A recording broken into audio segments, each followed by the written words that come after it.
crap bag. You don't get a lot of crap bag these days. Don't get a lot of banana hammock either. Princess Consuelo banana hammock. Isn't it Consuela banana hammock? Yeah, I think you're right. But when you think about me, you can just think about a giant bag of crap. Giant bag of crap. Crap bag. That's about one of four things I remember from the entirety of Friends. I'm proud of you. I'm not going to lie. That's about it. That's because that part actually really got me when I was Yeah. like, all right. I like crap bag. That's a great joke. Crap bag? I'm all in on crap bag. So anyways, welcome everyone, and thank you for listening to the Leftover Pizza Podcast. What an intro. An intro I didn't realize was going to stay in, but now it has to. Yeah, How you doing, crap bag? I'm doing great, Princess Consuela banana hammock. There you go. You got it right. Though I guess for me it would be Consuelo, but... Right. So you were right the first time, technically. I tried my best. I'm not good at foresight. In this case, I was. You're not good at foresight. You're wearing glasses. Oh yeah, these aren't real glasses. They're they don't have lenses in them. I just wear them for show. Oh, One yeah, of like them the guys. 2010s 3D glasses. That's you brought them back out. Right. So anyways, welcome. This is the 2025 Halloween time capsule episode. I know that we like to do this episode after we do 14 different Halloween episodes for the season, but just to get down to the nitty gritty here, I'm sure everyone who listens regularly realizes that some stuff's been going on. It's been a year, folks. Let's put it that way. A very real year. A bunch of raw life stuff happened all at one time, and all happened at the worst time. Basically right before Halloween, right in the thick of August, basically. I think. Well, definitely on your end, but there was, I don't know. We'll get a little real, a little raw, just to sort of fill in some of the blanks that we can, but. It all started 1 year ago. I think I've sort of mentioned it online here and there a little bit, but you kind of alluded to it 30 seconds ago, but when we did Friday Night Frights last year. Oh, yeah. That was a real challenge for us. It was like something we needed to do. It was great. But it was draining. It was so completely draining. Yeah. Oh my God. So I went back today and just looked at everything that we did that year. And we did 11 shows for Halloween. 5 of them, or 6, happened all in October. And 4 of them were for Friday Night Frights. 1 of them was the time capsule. So... dude, yeah, that was talk about burnout, man. Yeah, it was a very real thing. The burnout was it was, man. Not even in a jokey way or whatever. You might have noticed, dear listener, after we got done with Friday Night Frights. Even before that, we had been trying to keep up at least, I think it was 2 shows a month. Yeah. And then we made it regularly that we were doing a 3 show a month thing, which was crazy. It was. And then Friday Night Frights came in and completely blew that up. That was, like you said, it was 1 a week for whatever, 4 or 5 weeks. And after that, we were kind of like, okay, we need to coast for the rest of the year. So we kind of scaled it back a little bit, not by much, but by a little tiny bit. And then the first of the year rolled around and it was like, hey, Derek, we ready to record? And it'd be like, yeah, totally, man. Yeah, we'll do that. And then it would be like, I actually, I got something going on tonight. How about 2 nights from now? Yeah, well, actually, I got something going on 2 nights from now.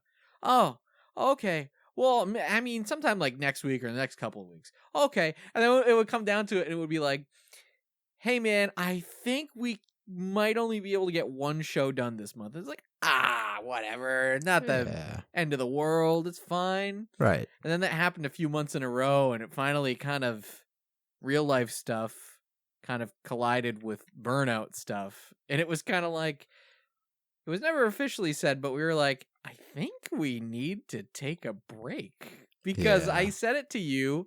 I think you felt really bad about it. I did, man. It was it's a bummer, you know. This is it's been weird trying not to do things too, though. At the same time, it's like, oh yeah, I'm so used to doing this, but like I just don't have time. So it's a casual podcasting setting. Yeah, but I had to sort of remind you as well in the midst of everything, you know, post last year Halloween, real life changes. I was like, you know, it's not normal for a show to go on as long as Leftover Pizza has at that point without taking a break. That's why like seasons exist when it comes to TV shows.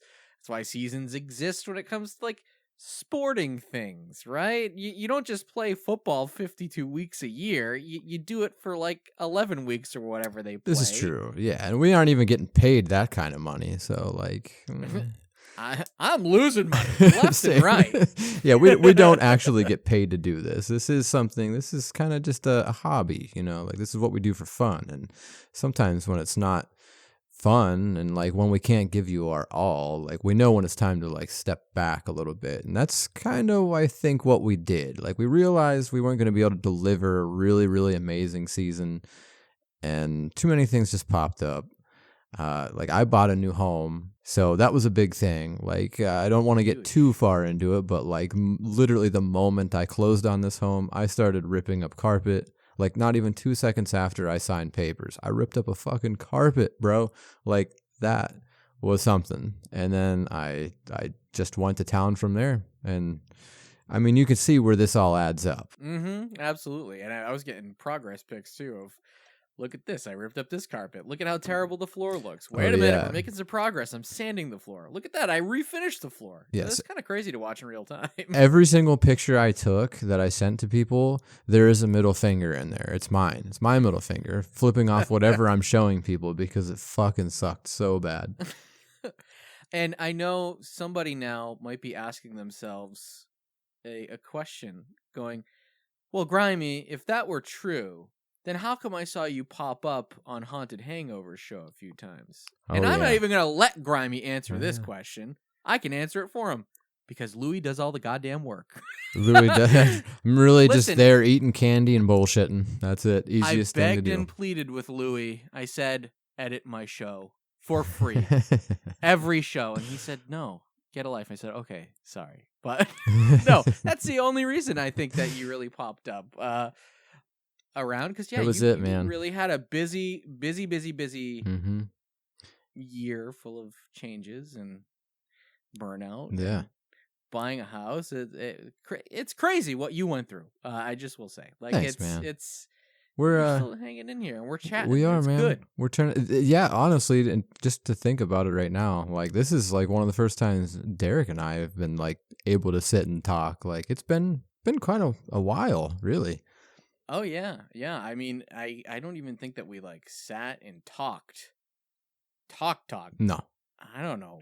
Months. Midsummer. Yeah, midsummer. Yeah. I mean, things really slowed down. Hey, if you're listening, you might have noticed that as well, especially over on the Facebook page. But that's a whole other issue. That's because Facebook is terrible, which we all knew. Yeah. But they completely gutted the ability to have casual conversations via Facebook Messenger.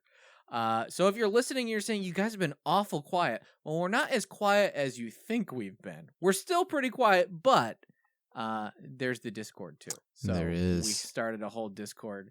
That's kind of where the primary conversation has been taking place between us and all of the pizza heads. So if you've made it this far in this show, I will remind you once again, you can join.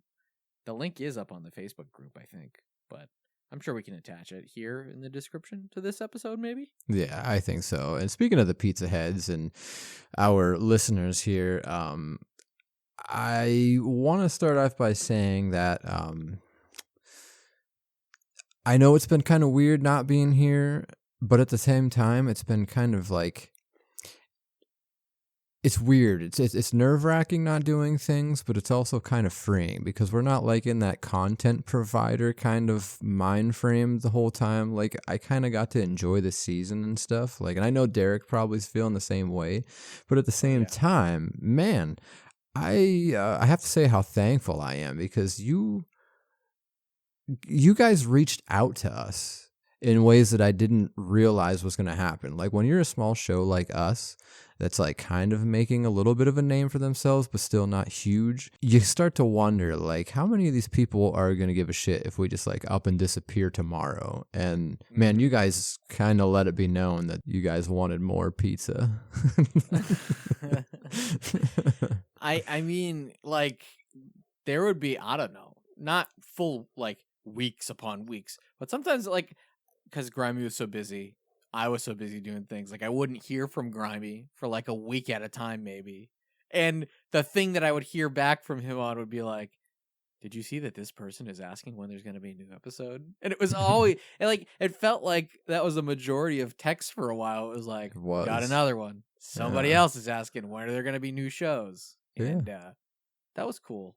That was really nice. We really appreciated that because again, it did get tough. For multiple reasons. One of them for me, like what we mentioned, the burnout earlier.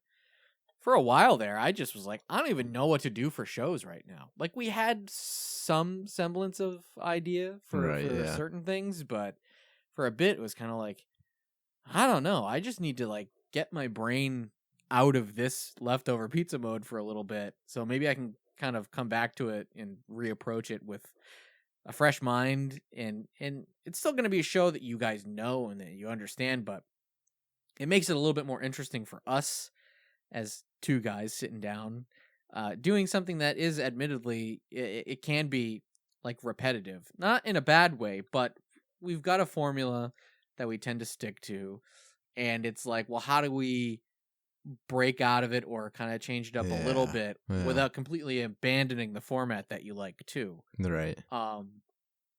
So it's nice that you guys aren't sick of the format that we kind of worked on over the past few years. But at the same time, the time away has also sort of helped, I don't know, maybe get us out of a little bit of a rut. Me specifically. Like I said, towards the end of last year, it was like, oh man, I don't even know what to do from here without just taking the easy road and just doing a bunch of sequels to episodes that we've already done and just like do that to death, you know? Oh yeah, it definitely offered us quite a different perspective, like, you know, looking at things from the outside and just realizing where it's headed, I guess. And I mean, there's a lot to talk about with that too, like going forward, and like, will we just keep doing what we're doing? Will we switch it up a little bit? I mean, just earlier today we were talking about a potential new episode possibly in the near future, and it's like a format that you guys are all going to be very familiar with, but it's just tweaked a little bit, you know. We're thinking about a little bit of a script, a little bit of a, you know, banter back and forth, and just the approach that we kind of sort of took just in talking about that earlier today. It's just a little bit refreshing, you know. It's refining what we've already done, but it's not the same exact thing, you know. So I'm kind of excited for it. Excited to see where we're able to sort of take things gradually, you know, and without burning ourselves out again, for sure. That's the we big do key. really want to avoid that. That would be great. So, I mean, other than that, do you have anything else to add to this before we jump into it? No. I mean, not on this portion. All right. But the one thing I will say is this is the last time I'm going to use the word burnout. I swear to God, because I don't want to sound like a downer. But in that period of burnout, there was just something in me that just needed to try something different. And what that led me to, the end of last year, the beginning of this year, and then it really kicked up a notch this summer and has been kind of going strong ever since, is I took my love that I found out while doing leftover pizza of doing voices. Because I just think that that's really fun. And I've always done voices like at home or to people or whatever. But it wasn't until, again, leftover pizza, specifically on the Halloween shows and on some other shows too. When I started doing like the voice, spoiler alert, the voice of Dracula. Yeah, that's all Derek. Some of the monsters. I mean, the only ones I really didn't do were Shaggy and Scooby last year. Yeah. We hired a voice actor who was immaculate at it, and I could never have come close to that. But leftover pizza really led me to realize that, oh, I like doing that. And what's the other thing that I've always liked doing? It's drawing. And so it kind of sent me down this path that I really became obsessive over. You might have seen the Good at Job comics. That's all me. I don't know if you guys may or may not have realized that I've been doing that. But how this all ties in from leftover pizza to Good at Job to Halloween is, so this is what I did this year. I was really doing a lot of those, and it led me to the Hunchback Gallery here in Worcester, Massachusetts, beautiful central Mass. I was on a whim, as a gag, let's be real.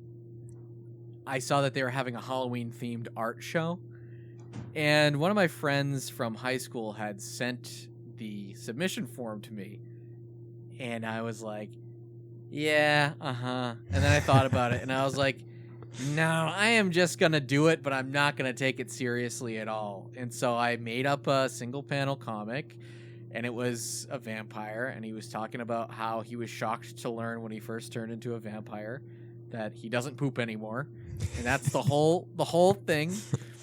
And they asked, for a whole bunch of information. One of the pieces of info was, what's the title of your work? And again, not taking it seriously whatsoever. Titled it Count Crapula. Epic. What price are you going to charge for this? Charge $69 for it.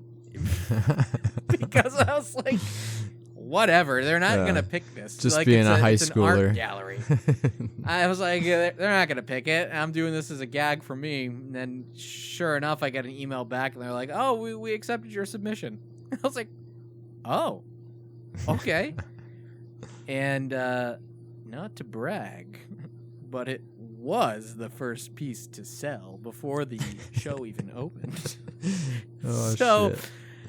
Follow your dreams, kids, I guess. That's right. Is what I'm going to say, because magical things happen around Halloween time, especially if you're really good at drawing poop and fart jokes. So good. So, yeah, that was my gentle lead-in to the Halloween season and the things that we're going to start discussing and recapping now that we're 20 full minutes into a Halloween recap show. Absolutely.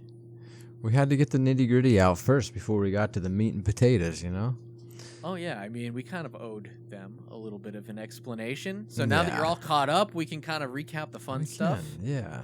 Get this show out of the way, and then maybe jump onto some more real fun stuff afterwards. Absolutely. So, if you haven't listened before, this is a show we like to do to just kind of recap the season, what we did, things that we sampled, movies, TV, things that we watched, video games we may have played, anything that we did that we enjoyed throughout the Halloween season. It's here. So I'll start, and I know that we both kind of have the decor thing going because we both did some things. I mentioned that I was in a new house, and that's absolutely what I'm starting here with. We took me some time to figure out exactly what I was going to do with the front and how I was going to decorate everything this year. This is a new place to me. It's quite different than the place I used to be at.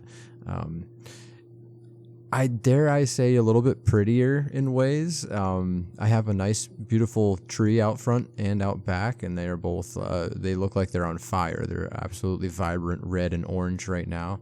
And I don't know, it's got that kind of like farmhouse look to it almost.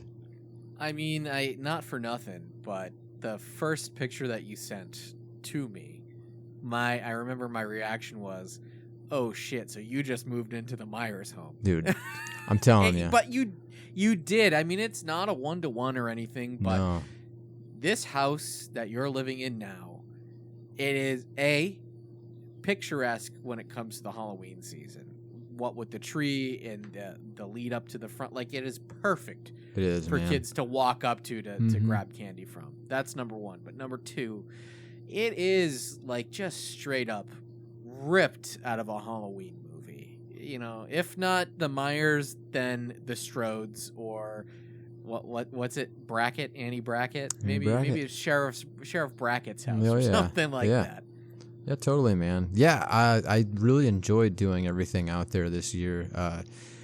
I haven't told anyone yet except for you guys now, but it might have been like my favorite time doing this, like the favorite one that I've ever done. Like it's similar to what I've done before in the past. Like I have my skeleton jack-o'-lantern scarecrow guys that I created a few years ago, and I don't know, something about the walkway up to the staircase and stuff right up to the front door.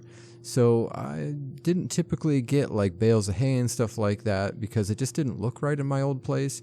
But this place, it like blends right in perfectly. Like everything just looks so farmhousey. And I ended up buying some mums. They had like the wooden holders, whatever you want to call them, like the planters. And yeah, it just looks like it's fresh out of a magazine or something at some times. And I put a bunch of pumpkins around it. The tree, man, the leaves just fell perfectly. My neighbor, I actually work with my neighbor, and he's been mowing my lawn since I don't have a lawnmower up here yet. And he's like, so what do you want me to do about all these leaves? I was like, nah, we're going to leave those, bro, because those are part of the display, man. Like, I can't just be chopping them all up and getting rid of them. So he was polite enough not to run over my leaves. So thank you, Dan. You're very appreciative, and you're tall. You're tall. You scare me a little bit. But, yeah, sometimes.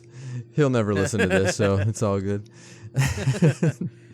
But yeah, that's awesome. Well, you know what? I will say this quickly, because now that we're doing shout-outs, not really shout-outs, but I'm going to shout out one person in particular, because you know what else your house sort of reminds me of? It just clicked for me. Remember a couple of years ago when we did the Fox Halloween Bash, and I think that's the one where we ended up covering the Power Rangers episode? Which it was the Beetleborgs. Beetleborgs, yeah, thank you. I know exactly what you're saying now. Yeah. Okay. Well, I was going to shout out Mike, our fellow Power Rangers #1 super fan, but sorry, it's Beetleborgs. You're going to have to settle for Beetleborgs. It sort of reminds me of a house, your new house, in that neighborhood from Beetleborgs. It's very similar. Come to think of it, we just re-released the Fox Halloween Bash episode. Yeah. So this is really fresh in a lot of your brains. Absolutely. It's not 2 years ago for you. It's now for you guys. Yeah. Bless the Patreon episodes. They carried us the rest of the way here for like a while. They really did. The gift that kept on giving. Yeah. Well, anyways, it was sort of, I guess, a season of new houses and homes. It was. Well, not for me. Not yet. I believe that's coming next year. So you guys have a whole other move in this podcast that you're going to have to deal with probably in the near future. Sorry. My sister actually bought a new place. And because of that, you know, a lot of time, not me, a lot of time spent over there by her and my dad doing renovations, my parents helping her out, buying some things for her new space. And how does this tie into Halloween, you might be asking yourself? Well, I'm getting there, goddammit. Hold on one second. Hurry, move it along. Well, it's very nice. It's very sweet. My dad, I believe, was thinking that I was being a little neglected throughout all of this. A near 32-year-old man neglected because... Wait. Oh. So did he buy you a car? Oh, God, no. Oh, God, no. He paid off my student loans. No, actually, he didn't do that either. What he did do was, I go over their house, my parents' house, and my mom's like, hey, you need to go out into the garage, take a look. And I go, why? What's in the garage? And my dad's kind of like smirking off in the corner. And I'm like, oh, what did he do? Well, if any of you who are into decorating, I'm sure you all are to some degree. If you've been to Home Depot at all this year, you might have noticed, in addition to like the 100 new animatronics they put out these really big, really like premium feeling tombstones. Some of them are huge. Like, Oh yeah. one in particular is huge. And, well, I walk out into the garage, and didn't my dad buy 3 out of the 4 because he knew that I had already bought myself one of them. He was paying attention, ladies and gentlemen, and he was like, well, I figured I've been spending a lot of time, a lot of money on Jilly. You know, I had to kind of make it up to you. And I was like, okay, well, thank you. These are great. So he bought some brand new, big, beautiful tombstones. And then the other thing that he came up with, and this was really all him. I can't take really any credit for this. About 10 years ago, I might have mentioned it, and I've definitely posted pictures about it, but him and I together, we made a giant scary tree that kind of hangs out in the cemetery. And I love it. We both love it. It came out great. And there's always been this talk a little bit of like, should we make another one of those? Yeah, we could make another one, but they're kind of hard to store. Like, I don't know if we should, because we don't really have the room for another one of those, 10-foot tall trees. So he comes up with this idea, because there's a lot of natural scenery up there, so many giant trees. He was like, what if we just made something similar to that, but just the faces? And then we just mounted the faces on all of the trees in the backyard. And I was like, oh, that could work. As soon as I said that, the next day I get a picture from him in the back of his car. There's the concrete tubing that you buy over at Home Depot. There's one of those in the backseat of his car. There's a can of spray foam.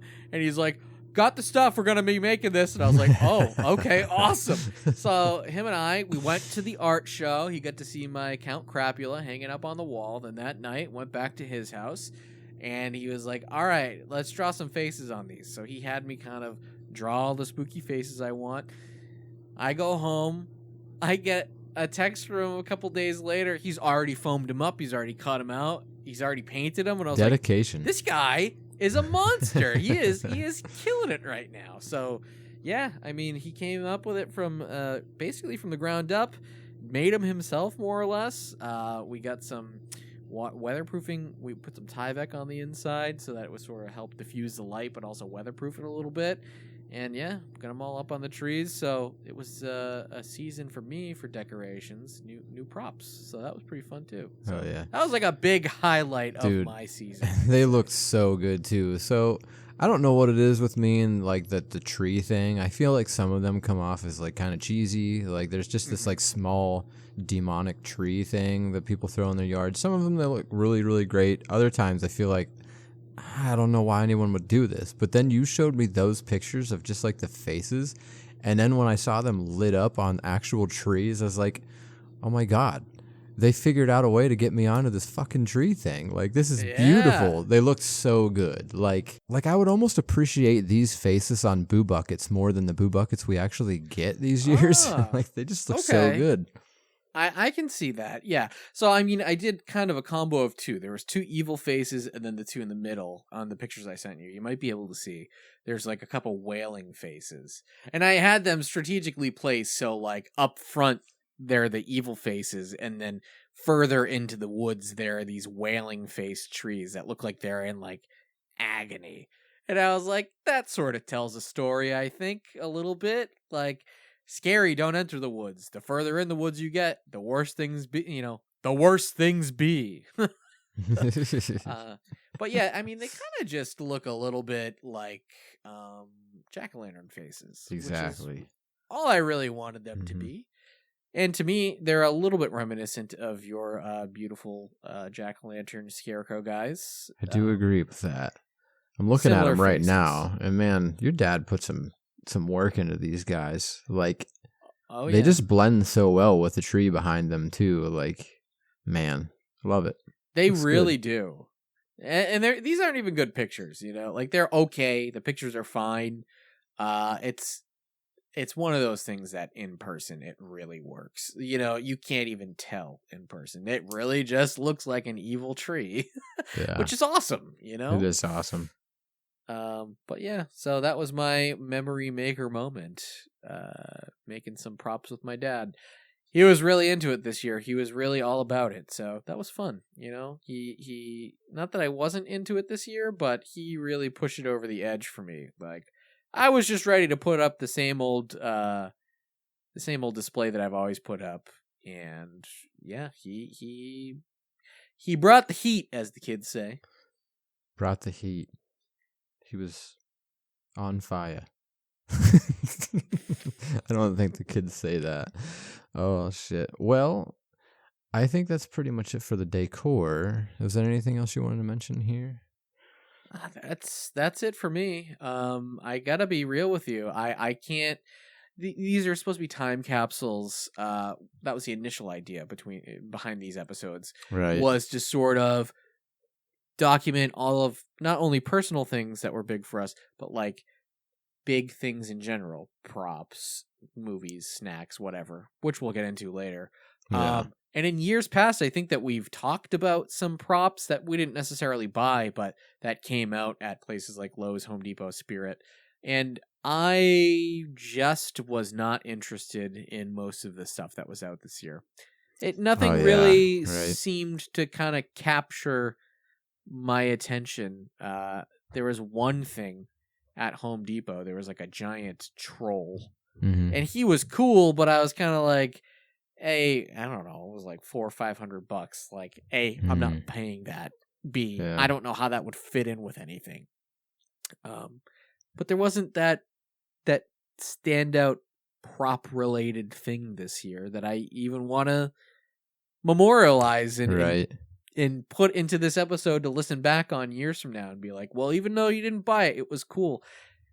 There just wasn't that this year for me, I don't think. Yeah, it is. So I do have one more thing to bring up, but before we get to that, to your point, usually I'm really excited to go to my first trip for Spirit Halloween.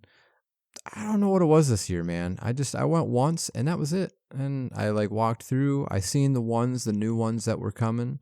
There was that clown that spit out candy. There was the other one that was like a bullseye where the head twisted around and stuff. And I gotta say, I didn't really see too much memorable stuff in there where I was like, oh yeah, I need to have this. Like, to the same feeling that you kind of felt there with the Home Depot stuff. Like, no, I didn't see much. To be completely honest, I actually seen more Christmas stuff already that I was interested in rather than Halloween stuff. And it's crazy. I have to be upfront with you. I know that this is a Halloween episode and this is sacrilegious, and I'm Derek and I'm not supposed to feel this way. But we're recording this on the evening of October 28th. It is 8:35 p.m. and I have been kind of in Christmas mode for like 2 days already. Oh, dude, and I hate that, but I am. And to that point, I was just before we started recording telling you about some songs that I found potentially Christmas related songs. Yeah. And that is so unlike me. But dude, it is. It's crazy. I don't know if it's just us this year or if everybody sort of feels a version of that. But to that point, I also only went to Spirit one time. And the only thing I came home with from Spirit, I didn't even come home with it. Haley brought it home. It was the viral Spirit Halloween tote bag for $5.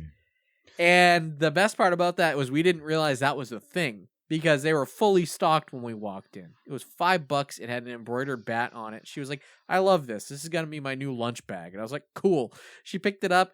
We got home. And then as soon as we did, because it's 2025, and we said the words Spirit Halloween tote bag out loud, our phones started showing us all the videos of people going crazy over these tote bags. Yeah. Essentially the Labubus of Spirit Halloween selling out everywhere. Yeah. And we were like, oh, I guess that's a trendy thing, huh? It well, is. You got your one. We're good now. But yeah, that was it. That was like the one thing that she picked up, and everything I looked at, I was like, eh.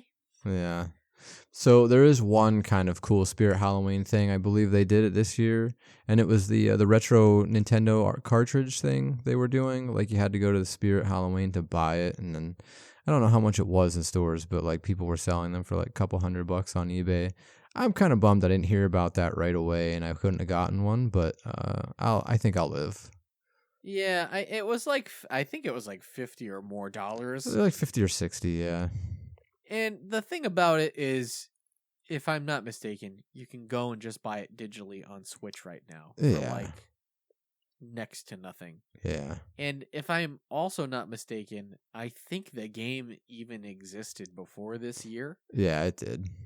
Maybe just not with the Spirit Halloween branding, but I'm Mhm. pretty sure it's been out. So Yeah. I don't know. It's just that kind of felt like the theme of this year in one way or another.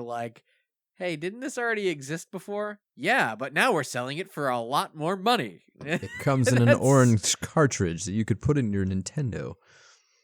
Oh, and great. you're talking about the Halloween Whopper. Yes, exactly. Exactly. All right, so before we move on really quick, I did have something a little bit different that I did this year. Typically when I carve jack-o'-lanterns and stuff, it's usually just me and my cell phone playing some tunes, the Halloween playlist on repeat. I had some helpers this year. That was kind of a lot of fun. So living with my girlfriend here at the new home, she has 3 daughters, and one of them had their boyfriend over Sunday night. And so the deal was that I hollowed them all out as I normally do. The kids could carve the faces, and that was a good time. Had a lot of fun doing that. They all look really cool. They all kind of look like they match pretty well. The pumpkins are all a really awesome size. I usually get a bunch of small ones and 1 or 2 big ones. I think these ones are all pretty much the same size. They're all medium to bigger in size. Yeah, it's kind of a fun little thing, something new, nice, maybe a running tradition in the future. So yeah, that was cool. It's fun. Awesome. Hell yeah. I mean, you did get the shit end of the deal. You had to do all the scooping, which is man, I actually decidedly the worst really enjoy doing that. And so I'm hoping that maybe they grow where I threw them, because I just threw them in my backyard, just all the pumpkin guts, and hopefully a bunch of deer and skunks and stuff don't decide to eat them, and they just do their thing. It's already gone, but I made sure I put them a little thought. bit further than my yard, out in the actual wooded area where it's not going to bother my house. But yeah. The idea though, I have a half an acre of land up here. I'm thinking that I would maybe do a little pumpkin patch next year. I think that's kind of the idea, so I don't have to buy my pumpkins, because boy, that shit gets old. Yeah, it does. It does. And you know what? You plant them early enough, they get going early enough, you'll get some nice big pumpkins. You could that's what I'm hoping. You could do the state champion 1,200-pound pumpkins. Get going on that. Oh yeah. That's exactly what I want to do. If this was a visual podcast, you would see the look of disdain in Grimey's eyes. No, shut up. We'll be lucky if I get 10-pounders, okay? Hey, no, my mind went the opposite direction. Hey, Ma, I got this big fucking pumpkin in my backyard. What the fuck am I supposed to do with it now? Fuck if I know. Exactly. Oh, well, fuck. I guess I have a pumpkin in my yard, and it's staying there. Well, you want to move on? Because yeah. I was about to say, speaking of vegetables and fruits, there was one standout thing at the top of my movies and TV list that I really have been wanting to bring up, because I think you and listeners of this show are going to be all in on this. And I know I kind of rolled my eyes at first when I heard about it.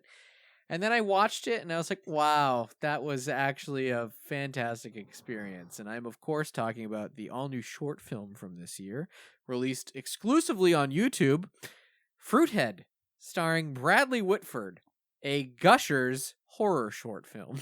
Did you share this in the Discord? I don't believe I shared it. I believe one of our members shared it, but I had seen it bopping around earlier in the day whenever it was shared. And I ended up watching it, and it was probably the best 10-ish minutes I've spent this Halloween season. Oh, it's only 10 minutes? All right. It's not long. I will watch it tonight. Before I go to bed, after I'm done with this, I will watch it, and I'll give you my thoughts on it afterwards. All right. I won't spoil too much, but the premise is, do you remember the old Gushers commercials? Oh, yeah. Where they kids' heads would explode into fruit. Yeah. Now, what if instead of it being computer-generated imagery, the director of that commercial actually figured out a way to turn those kids' head into fruit? Oh my God. And then we fast forward to 2025 and we see him reaping what he sowed back in the day. And it was great. It was just really funny, really tongue-in-cheek, and like slightly disturbing. But in sort of an Are You Afraid of the Dark, I wouldn't even say Goosebumps, because it is a little bit darker than a Goosebumps. Like maybe like an Are You Afraid of the Dark sort of a way. Maybe even a little bit Tales from the Crypt. That was great. That's something I'm going to be thinking about for a long time. I might even have to make that like a yearly rewatch, especially when it comes to when I want to do nostalgic Halloween things. This slotted in very nicely. Oh, yeah. Nice. Well, I see you have quite a few. I only have 2. Why don't you go ahead and rattle through yours really quick, and we'll end it on my 2 that I watched that I'm sure other people watched already too. Yep. So one of mine overlaps with yours, so I'll bring it up and then we'll talk about it. But I'm going to start off with a couple of these that are not the main accidental theme of my Halloween watches this year. So I actually got out the end of August, I think it was, and I did get to see the Toxic Avenger remake starring Peter Dinklage and Kevin Bacon. What a fun time. What a great movie. You enjoyed it? Absolutely. Had a blast. I think it was really great. I'm not the biggest Toxic Avenger fan to begin with. Like, I think it's fun, but I don't hold any particular nostalgia for it or anything like that. If I go back to any trauma film regularly, it's Sergeant Kabuki Man. Oh, yeah. I love Sergeant Kabuki Man. Oh, my God. For me, I was always into the cartoon. I've said this before. I knew it was a cartoon before I knew it was ever like this crazy horror film. And kind of watching some of them nowadays, I wish it would have stayed that way. I mean, don't get me wrong. They have their place. They're fun, I guess. But like when I think of Toxic Avengers and Toxic Crusaders, like I'm thinking about the toys, the cartoon, the video games, all that stuff that I personally grew up with. But boy, was it an eye-opener finding out what else they had. Yeah. Well, I know it's a little bit off topic, but I think that there's a Toxic Avengers game finally coming out soon. Oh, yeah. Toxic Crusaders, I should say. Yes. Avengers. Right. So that's on my radar. But what should be on your radar, I think, is this remake. You would have a good time with it. Very campy, very over the top, but not campy in the way that the original movies were campy. Well, like those good. were campy and like bad. You know, yeah, they were, and I know I'm gonna catch shit for saying that because people love them, and it's not that they're bad, but it's trauma levels of bad. Like the Toxic Avenger remake is just it's just over the top. I'm trying to think of some more modern movies that it's similar to. Maybe like Hobo with a Shotgun. Did you ever see that? Yeah. Similar to that level of like funny, campy, bloody, schlocky. I like it. Schlocky. So check that one out. Had a great time. The other big one that I ended up seeing, well, I saw 2, but the big one was the Black Phone 2. I fucking loved that movie. A lot of people seem like they really liked that one. It's so weird because I saw the first movie when it came out, and I know it's based off of a book that I haven't read by Joe Hill, who is Stephen King's son.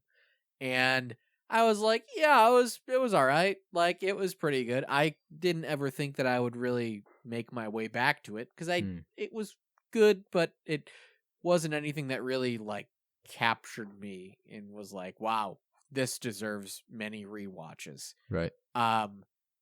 Then I heard about the premise of the Black Phone 2, and I was just like, okay, either that's going to be really terrible or really good. Because they end that first one pretty definitively. I won't spoil it for anybody, but as I was sitting in the theater watching the first one, I was going, there's no way. Like, that's it. That's a one and done.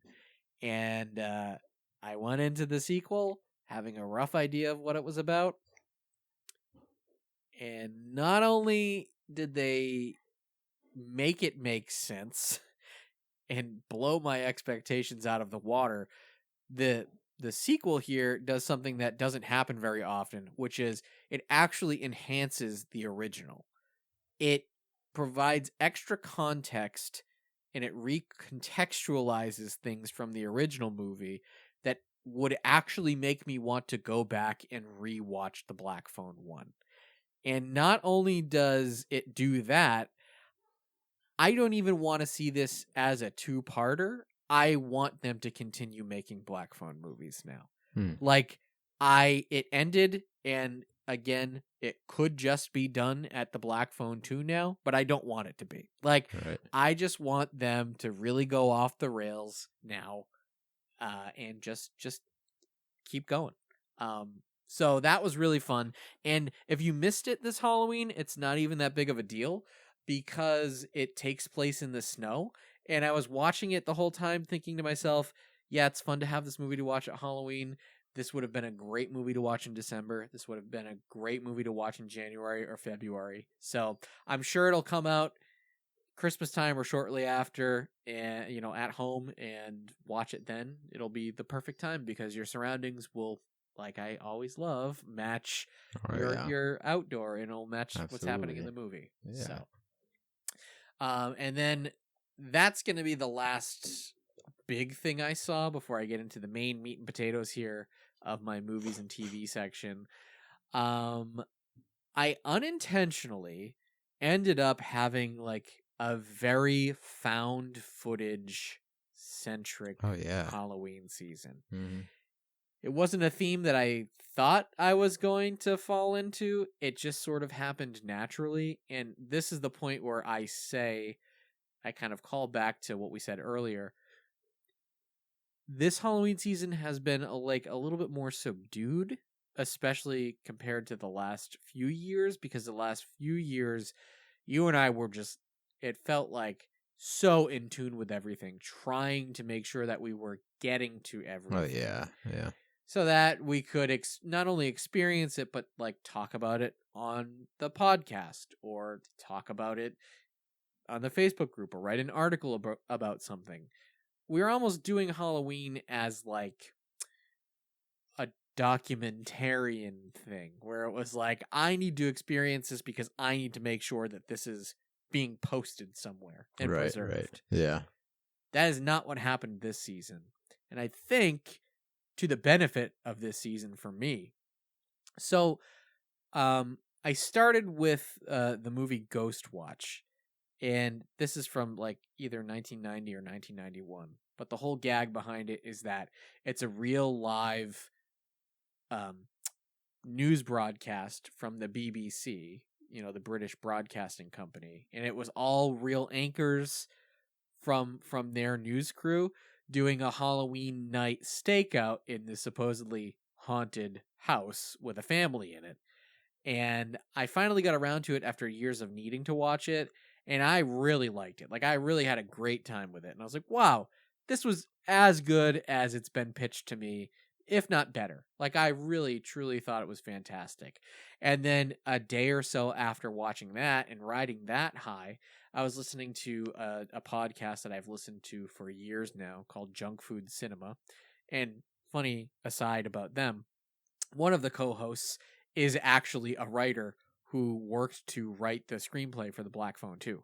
Oh, nice. Cargill. So there's a little tie between those two. But on that episode of Junk Food Cinema, they cover a movie that I'd heard about for years but never felt compelled to watch at all, called Hell House LLC.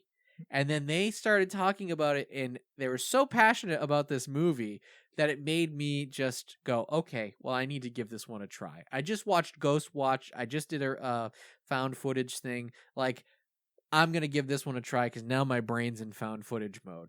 And it's about a group of people in upstate New York somewhere. They buy out this building called the Abaddon Hotel, and they're going to do a haunted house there. And then things start going awry. Is it ghosts? Is it a cult? Is it demonic? We don't know, but they're trying to set up a Halloween haunted house, and it's definitely spooky season and spooky supernatural things are happening. Well, I'm blown away by Hell House, and I immediately run into Hell House 2 and watch that. And I was like, wow, I loved Hell House 2. What is going on? Like, this is crazy. So I find out that there is a 5th and final Hell House coming out, which it hasn't dropped yet as of this recording. It comes out in 2 days. So in 2 days, I'll be watching the final movie because I did end up watching all 4. And then in addition to the Hell House franchise, which I have loved all of them, and before I move on, I will say, this is going to blow your mind, I think. You know how frequently I watch horror movies. Oh, yeah. They don't tend to affect me anymore because I'm just immune to it. A little bit. Hell House 4, it got under my skin. Did it fuck you up a little bit? I caught myself holding my breath multiple times. Really? And like actually stressed, like elevated heart rate. Wow. It was an incredibly effective horror movie. So nice. If nobody has ever watched these before, if you're listening, they're all great. I do think that you could get away with watching Hell House 4.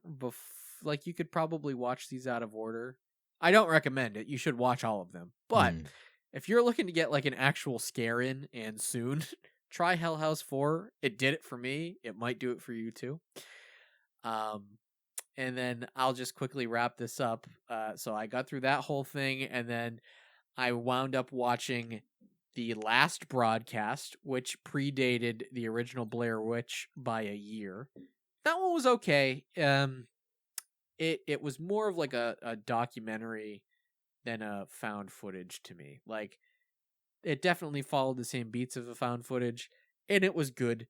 It just wasn't my favorite because I've watched so many good found footage movies this Halloween. And then I did watch, finally, after years of hearing about it, the McPherson tape. And that is from the late 80s, if I'm remembering this correctly, shot on an actual camcorder. It's not real, but it sure feels like it. That's about aliens and an alien invasion. And that was pretty freaky because that really felt real. And then I will wrap up my movies and TV section bleeding into your list. I watched VHS Halloween. Yes. The newest installment in the VHS series. And I won't say anything about it because I've been talking for many minutes now. And you did watch this, so I want to know what your thoughts were on VHS. Listen, before I get to that, there's going to be a new rule. You tell me everything that you watched prior, and then I'm going to watch them, so I'll be able to talk about them. That's going to be the new rule. Any movie you watch for Halloween, you have to let me know immediately, and then I have to watch them. Okay, I can do that. You did do that this year. You told me about them, like, immediately, like the LLC ones. And I was like, yeah, I'm going to watch them. And then I just never got to it. So, yeah, VHS Halloween. Man, this was the one I knew I had to get in, at least this one. It was a lot of fun. Like you said, you were saying there were some moments with that one of the movies you watched that kind of got under your skin a little bit. This one, actually, there was a couple of points that got underneath my skin. The biggest one, when they're answering the phone and they're up in the ceiling and the guy's like going through and pulling all their eyeballs out. When it gets to the woman part and you see him fully rip the eyeballs out, that one was tough. I was like, I had to look away for like a split second. I don't know what it is about foreign movies in found footage format being so much scarier than like most American found footage things. But I believe they were speaking Spanish, if I'm not mistaken. I believe so, that short. I'm not 100% and sure. Oh my God, that one was terrifying. Intense. That one was like, I was like, this one doesn't even fit in this movie. The rest of them are like, they're kind of lighthearted, kind of cheesy. It's almost like an adult, Are You Afraid of the Dark kind of thing. But like one that pushes the boundaries most of the time. This one, I was like, oh, this one's just kind of fucked up, but like in the best way possible. It was very effective. There were 2 that were kind of fucked up. What's the one for in you? VHS Halloween. Well, it's the one that I've seen, like, kind of the whole internet more or less on the same page about it, and that never happens. Right. Yeah. It came either directly after that short or it was 2 after, where it was the kids, the videotape guy, and he was videotaping the kids for safety. Yeah. Yeah. I won't get too much into it because it could get very spoilery very quickly, but it definitely does still have Halloween as a theme running through that short, but it is very bleak. Very bleak in a way that a lot of the other ones were not. Like some of them were even downright fun in that. They were, absolutely. The kids one was not.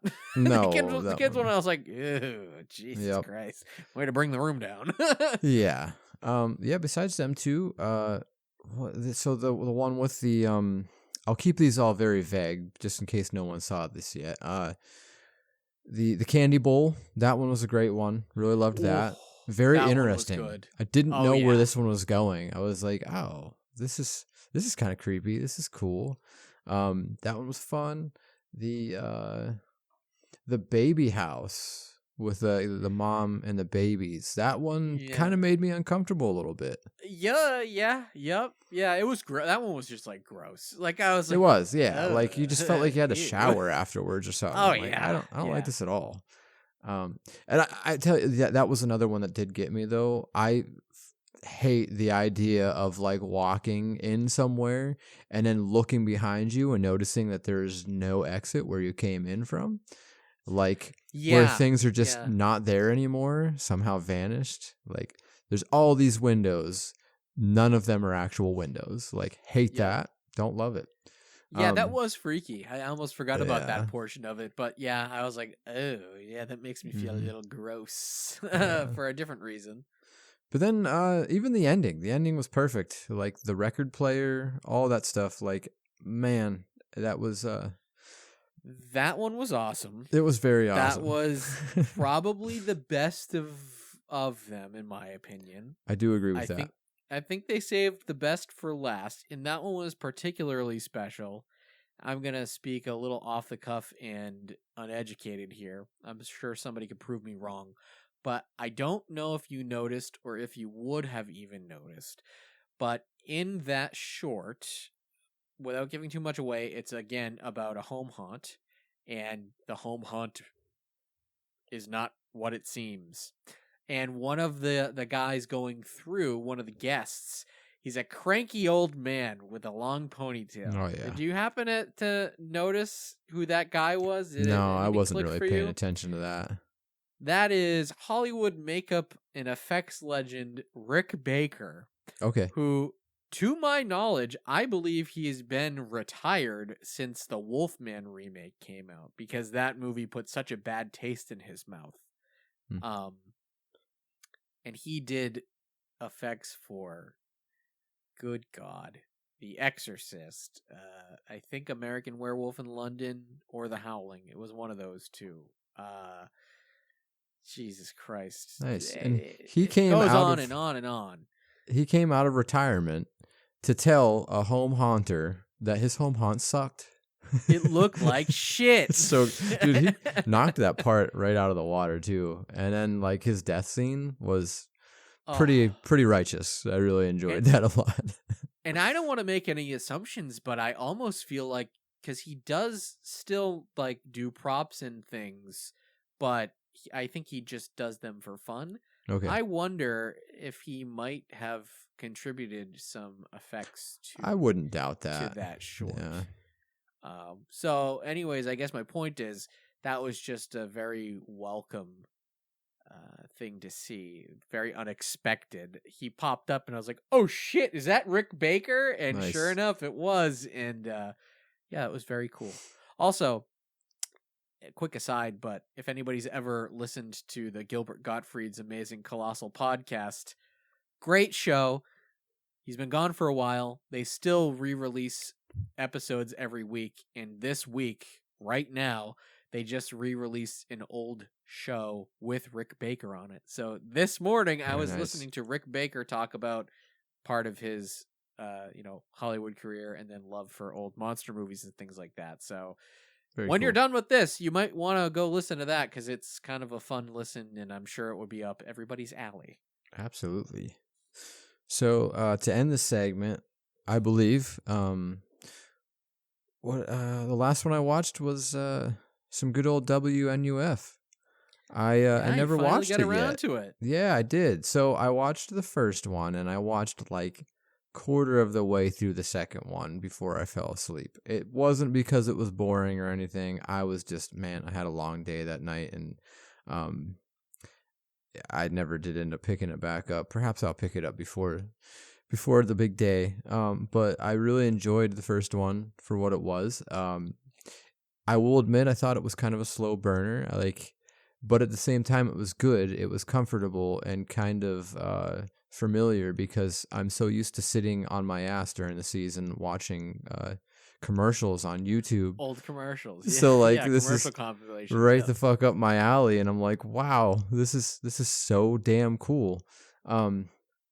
It does take some very unexpected turns. I didn't really know exactly how they were going to tie this together, but they did a great job. Absolutely stunning.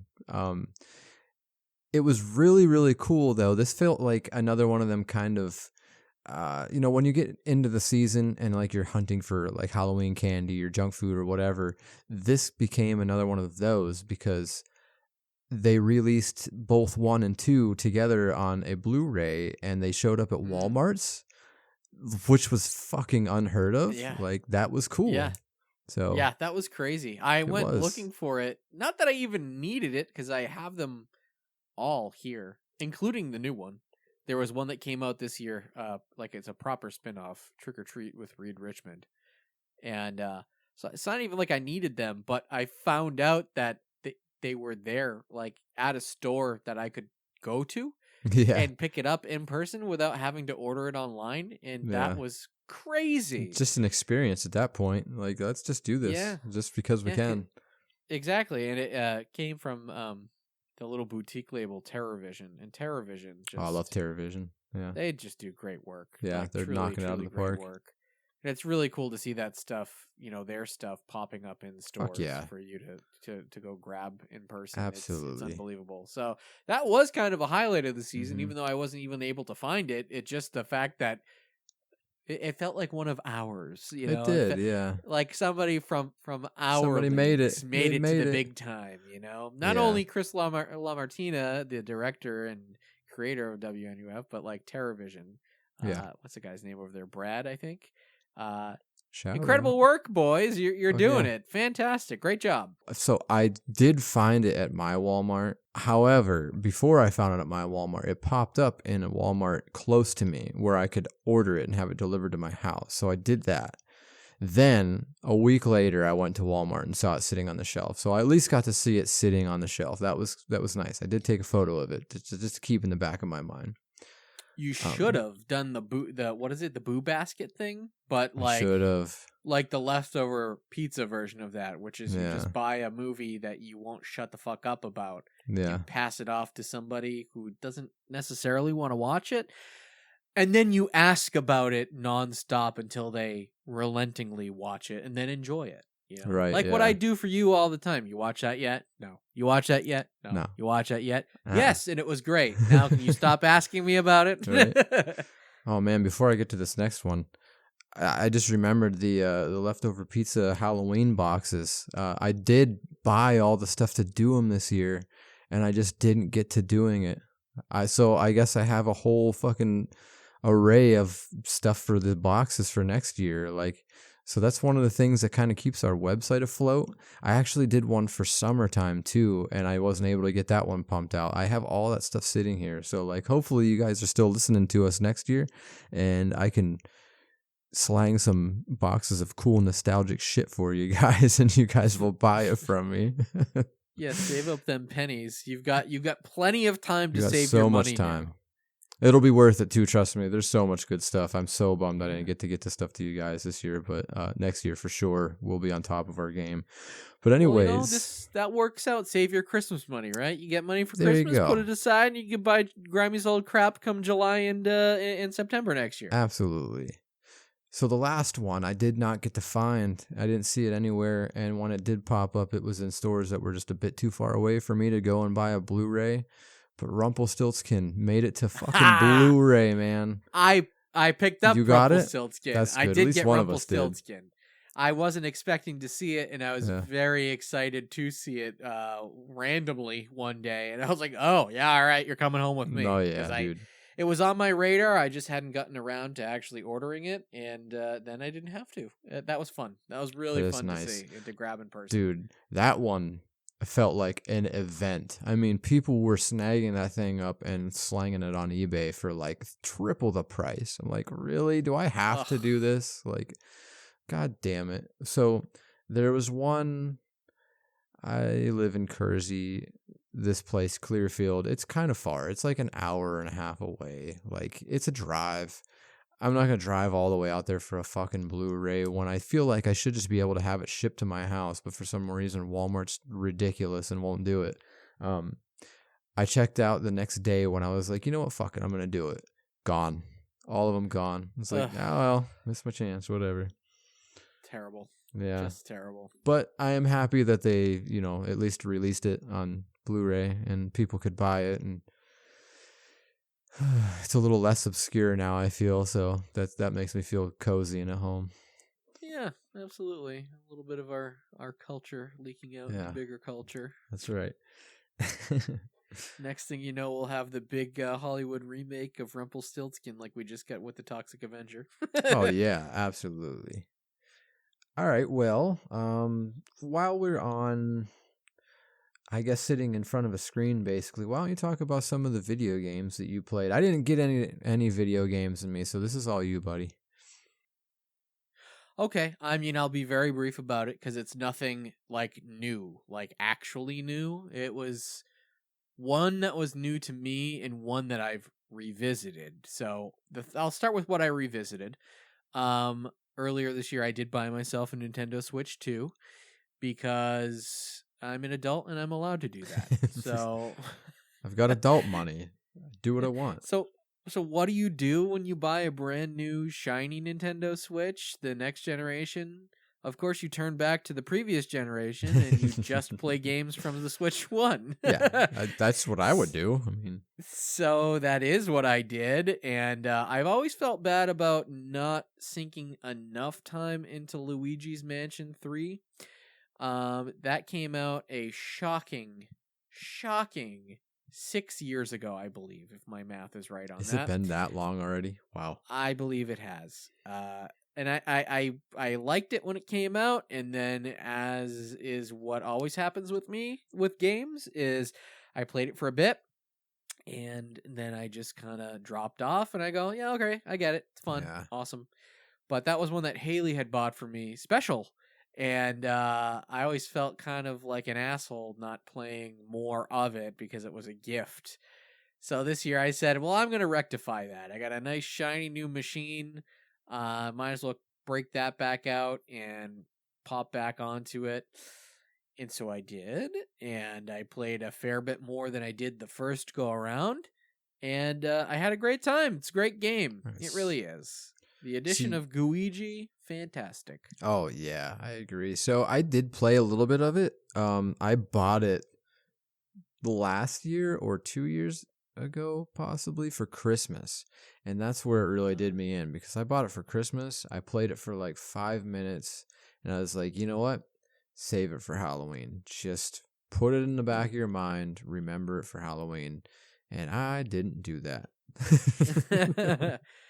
Well, you really should next year maybe make it a point to play a little bit of it, because not only is it thematically similar to Halloween, there are actual like pumpkins in that game, and pumpkins that you can suck up and then smash. So it really does take it a little bit further than a typical Luigi's Mansion game. You get the little pumpkins, and it really makes it very much feel Halloween-y. Oh, yeah. And then I did notice over in the Discord, we had a couple of people talking about Luigi's Mansion. Jimmy, Jimi, Kokio 84. He's been playing a little Luigi's Mansion New Moon, and then Scott mentioned that he might play the original Luigi's Mansion on 3DS, which made me remember that I have all 3 games, including the original Luigi's Mansion on 3DS, which I forgot that I purchased. So, maybe at some point I'll have to crack into those. But now that we're talking Nintendo, the other thing that I decided to play is not particularly Halloween-y at all, but I ended up playing it throughout the Halloween season, and I think it sort of fits because it's definitely like spooky a little bit. It's if people can watch like alien movies at Halloween time and justify it, then I'm gonna justify picking up and playing Metroid Fusion for the first time. Yeah. I think it works. I think it was like kind of spooky and creepy, and I'm still going through it, and I'm actually very much hooked on it. And I didn't even pick that game because I decided, here's the justification. It's spooky or it's whatever. I picked it up because, again, of the very few Switch 2 specific games that are coming out this year, Metroid Prime 4 is the big one. And I've never played a Metroid game in my life. Never. Ever. Oh, man. Never. And I ended up picking up Metroid Prime 1 remastered for the original Switch. Like, okay, I'll try the first one, and if I like this, then I can buy Prime 4, and I can play Prime 4 when that comes out in December. And then, as I feel like what happens to a lot of us, like people my age, I had a little bit of guilt sink in.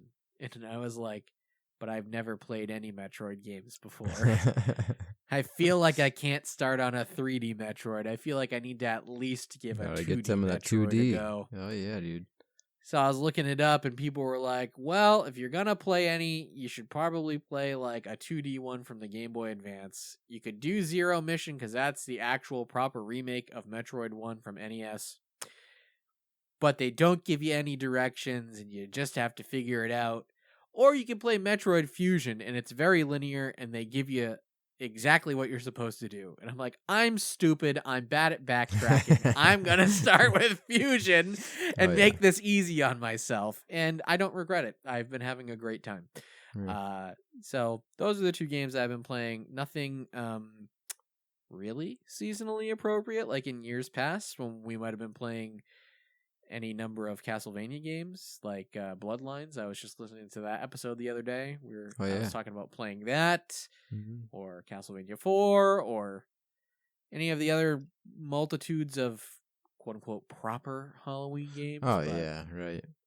Yeah, I didn't play very much at all. I mean, I always stick to my favorites, Zombies Ate My Neighbors, Batman, Arkham Asylum, or Arkham Knight. I always play around with that one a lot. What I did play, which came out I think last year, was those retro versions of like Halloween and the Jason one. Yeah, I did play that for a little bit.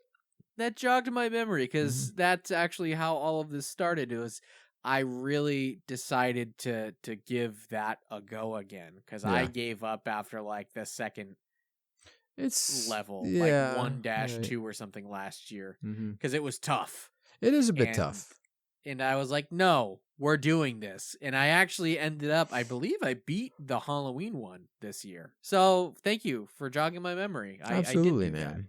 Hell yeah. Yeah, I was just like, laying in bed one night, and I think she was asleep, so I was like, fuck it, I'll just take my Switch out, and I just remembered that I had this game, and I was like, oh yeah, well, it's Halloween time, let's fucking put it in, I guess, and play it, and it's fun. I mean, it does get tough, like, really quickly, though, I feel like I am lost almost immediately in it, and I'm like, maybe I'll just take a nap. It requires a lot of focus and a lot of pattern recognition. So that was what was happening in that game to me. And I was shocked that I decided to continue powering through it. Yeah. You just need to keep dying and keep learning like where it's very similar to an old like NES game, like Oh yeah, Ninja Gaiden. I was just Gaiden gonna or say whatever. very Ninja Gaiden, like that kind of style where it's like Yeah. the patterns. You have to like pay attention to what's coming at you and how and when, like timing, and yeah, I got that from it too. Yeah. Immediately. Yeah, and a lot of memorization. Like I played the same sections of levels over and over and over again so that I remembered what was where and what their attack patterns were to be able to make it through that chunk of the level. And then it would happen all over again with the next chunk of the level. So like it takes a while to get through it. There's not many stages. I think that there's like 5 levels or 6 levels, but like they take a long time to get through, you know. But, you know, it thematically they're right on target. I haven't played the Evil Dead one, so I can't speak to it, but I did play the Halloween. That's what the other one is. I don't know why I thought it was Jason. It's Evil Dead. Jesus Christ. But yeah. But yeah, I mean, all of the levels are based off of like scenes, iconic scenes from the first Halloween movie. So it works in that regard. And there's little pumpkin collectibles that look like the jack-o'-lantern from the opening credits and everything. So it's all on brand. I can't say it's like the best Halloween game or modern 2D game that I've played, but you know, it works well enough. It gets the job done if you've got a slightly high tolerance for frustration. Yes, absolutely. Yeah, it might be one that I'll maybe try again next Halloween, but I think I'm putting it away for the duration of this season. It's fair. That's fair. Absolutely, that's fair. All right, so what do we got here? Places and haunts. Unfortunately, I did not visit any places or haunts, really. I didn't get to do any of that stuff. They did do the haunted forest here in town again. I did not make it out there. It was just the timing wasn't right. Things were going on. I had to be places. I was asked to do a couple of haunts, help with haunts. I did not get a chance to do that. You guys already know that spiel. I'm not going to bother you guys with that much longer. But I see you have 2 here. Why don't you tell us what you did? I have 2, but it's really 1. Okay. I'll start with the one that doesn't really even count, and truthfully, it was pretty terrible.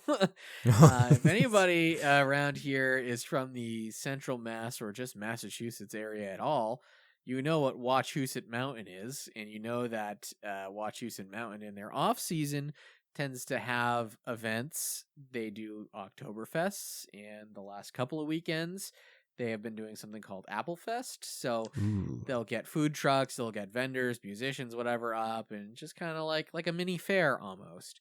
And so I said, okay, I'm going to go to this one called Boo Fest. It sounds seasonally appropriate. They say, you know, kids can come in costume. We'll have, you know, pumpkin throwing and whatever else. And I'm like, all right, cool. Sounds good. It was $44 for the 2 of us to get in, for us to be able to go up on a ski lift, which was really the reason that we went, because you get to ride up and then ride back down, and you get to look over the valley and see. I was hoping to see a lot more foliage than I ended up seeing, but that's the weather. The mountain can't control that, right? But, yeah. Yeah, for the price I paid to get in, it really wasn't worth the price of admission, unfortunately. They've definitely got better festivals, so I'd say if anybody's thinking about going, don't go to that one. Pick a different festival that they do. But the one standout thing, the one thing I can say, the one nice thing, and it wasn't even any doing of the mountain. It was another fellow patron who made my day. I was going down the ski lift. I had already rounded, and as we're going down the mountain, there's another couple going up the mountain, and I look across. I actually posted the picture. There was a guy in full costume, a fully grown man dressed as Michael Myers, and I made eye contact with him, and he made eye contact with me, and he made sure that he did not break that eye contact until he was out of my sight. So I got to say, officially, I got to ride a ski lift where the threat, Michael Myers, the shape himself, stared me down, and I felt a little intimidated. So that was fun. I did get a really good laugh in when you sent the pictures to me. I don't really quite remember what was said, but it was very funny.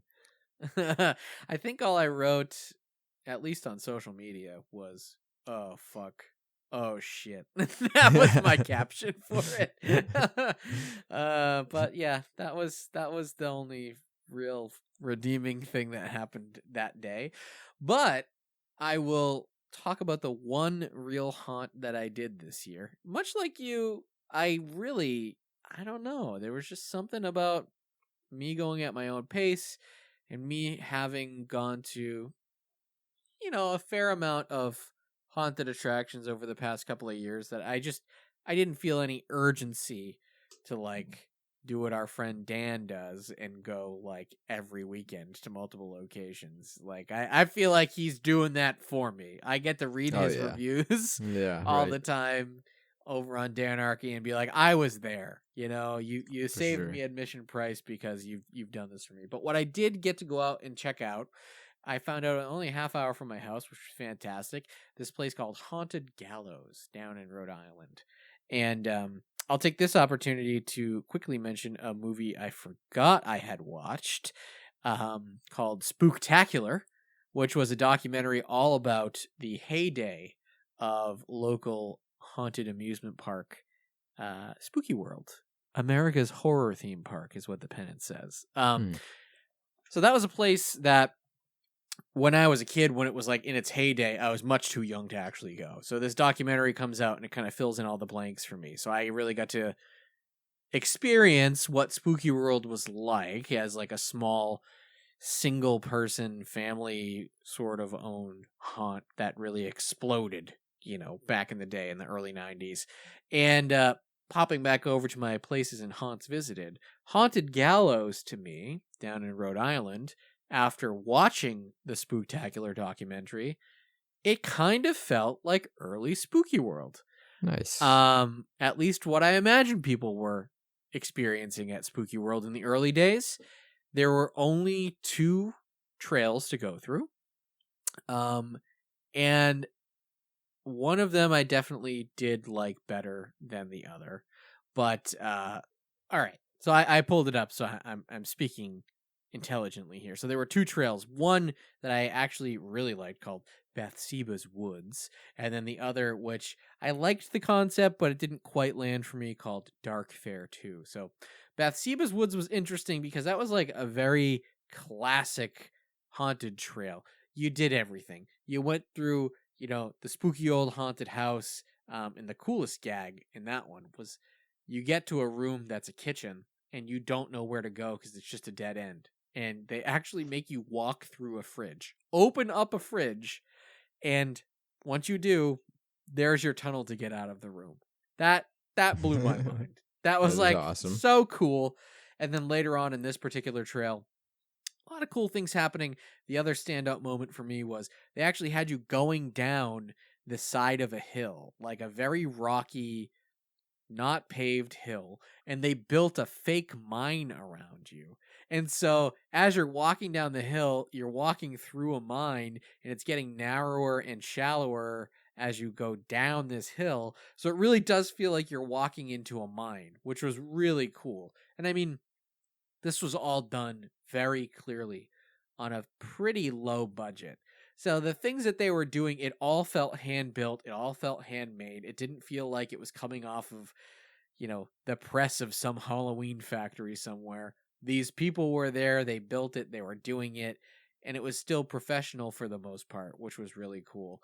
And then Dark Fair 2, classic carnival evil clown sort of thing. The thing that I really didn't like about it was I appreciate what they were doing. They made it so that it wasn't a linear experience. They made it a maze so that you needed to find your way out. The problem was that it wasn't staffed and wasn't decorated enough for that to work. So you would just go through a few different wrong quote unquote tunnels and just there was nothing. Like, so you kind of got looped around or spit out in the wrong place and there was no scare there. So, cool idea. Needed to be filled out a little bit more, but I can appreciate the ingenuity and the innovation here because I like the concept of you can choose your own scare, kind of like the old Goosebumps books. Goosebump book. Hell yeah, dude. But yeah, I mean, pulled up, it was like in this little old run down plot of land, and it was kind of creepy and sketchy and spooky, and I even bought a t-shirt from them because I was like, I need to support this place. And the t-shirt merch booth was even built out of old pallets, so like everything was just jimmy rigged and built from the ground up. And it sounds like they've been kind of growing. They only been around for a few years, so I'm kind of curious to check them out. Hopefully next year, see what more improvements they make. Hopefully they get a few more people. Hopefully me talking about it brings more people and they're able to grow a little bit. So Haunted Gallows in Broville, Rhode Island. You can stop off, get some chicken at Wright's Chicken Farm, and then go get scared and have a great cheap evening. I think I had a great cheap evening. Pretty fun. I do like chicken, and I do like being scared. Hell yeah. Come up here. We'll get you chicken drunk. Unlimited chicken? You kidding me? Bottomless chicken? Bottomless chicken. Oh. Bottomless chicken. That bottomless sounds scares. even better. I do like Family that. style. They just keep bringing it. Very nice. But Speaking of those food, are the two places I went. Speaking of food, though, I mean, I think that's the last bullet on our list here is the food, huh? I think you're right, yeah. I will let you lead the way. I did try things, but I'm sure that you tried everything that I did and then some. I tried way too much, and there's still more that I have to throw up on the website yet. But I think the majority of it, the good stuff that I think is like the most memorable I've already had. It's been kind of an interesting year for food. Not a whole lot of brand new things, a lot of repeats, but that's just kind of what happens. You know, you have 1 year in between where it's like everything just kind of comes to a standstill and they just bring back stuff that worked previously. And that kind of feels like what happened this year, in my opinion. But the fast food stuff, I feel like really stuck out a lot this year, just like it did last year. Like there was just this vibe now where they're all kind of like competing against each other to like get people at their restaurants. Every single restaurant, even something as simple as like, Raising Cane's? Mm-hmm. Even they got in on the Halloween stuff this year. I'm not going to talk too much about them because I don't have one near me, but just to mention it really quick. But like what Burger King did a thing, McDonald's is doing their thing still with the buckets. I mean, the buckets are cool, but like, I think it's time to switch it up, Mickey D's. Well, hold on, because I will just very quickly, because I want to just establish, I didn't buy buckets last year, and I didn't buy any buckets this year, because I just don't need any more buckets. But I appreciate that, they're kind of trying to keep it alive up a little still, bit. Yeah. For kids. The thing that I will say is, if there was ever a year to be dubbed Year of the Bucket, this is the Year of the Bucket. Oh, it is. Because not only does McDonald's bring back boot pails, Burger King is now offering got the their pails. own pail. Dunkin' is offering a pail again, much like last year. Though this year, if I had to pick one bucket to buy, I think it's it would Dunkin'. be Dunkin'. I did buy Dunkin's, yeah. They got a lid, because people really love a lid. Right. We don't ever hear the end of the lid thing. This one's got a little spider donut on top of the lid, so I'll give you guys that. Yeah. If there was ever a lid to fight for, it's a Dunkin' bucket with the little spider donut lid. Okay, I'll give you that. Did I say Home Depot already? You were getting to Home Depot, yeah. They got like a paint can bucket thing. A little paint bucket. And I feel like there was one more bucket, wasn't there? I'm sure it's somewhere around there. Did Wendy's do a bucket? Wendy's didn't do a bucket. No, they did the Frosty Frights again this year, which were pretty cool. I mean, they were different from last year, but they still got the same kind of thing going on with them. It's nice to see them back again. The Dunkin' bucket in specific, though, I would say, yeah, you're completely right about that. That's the one that I would have gravitated to most. I did get that one. The Halloween Munchkins were a little bit sad, but I still ate them. Most of the sprinkles were falling off. I will say, though, the candy bar drink, I can't remember what it's called, but man, that should be something they do all year long. It is fantastic. It was like basically tasted like a Snickers bar. and then they topped it with like candy bar pieces. It was heavenly. I'm not gonna lie. And I don't drink coffee. Like I'd get decaf if I do drink it, and that's enough for me. But like this was heavenly. It was good. Okay. Well, I've been wanting to go get a bucket of Munchkins and bring them into work before the season's over. So you got to do it. I'll have to get myself a coffee to go along with it. It was good, man. I got the cold one, the iced one. I didn't get the warm one, so maybe there's some differences there, but I really enjoyed it a lot. Okay. What else? Let me just run through. I have a list here of all the anticipated stuff. Let me see here. They did the Count Kit Kats. I thought those were okay. I really enjoyed that the Kit Kats are now a part of the Spooky Shape clan. Really cool there. Lots and lots of repeats here. So really quick here, I'll just get through mine. Few that I think just need to be mentioned real fast. Nothing new, but the spooky colored Oreos were kind of cool.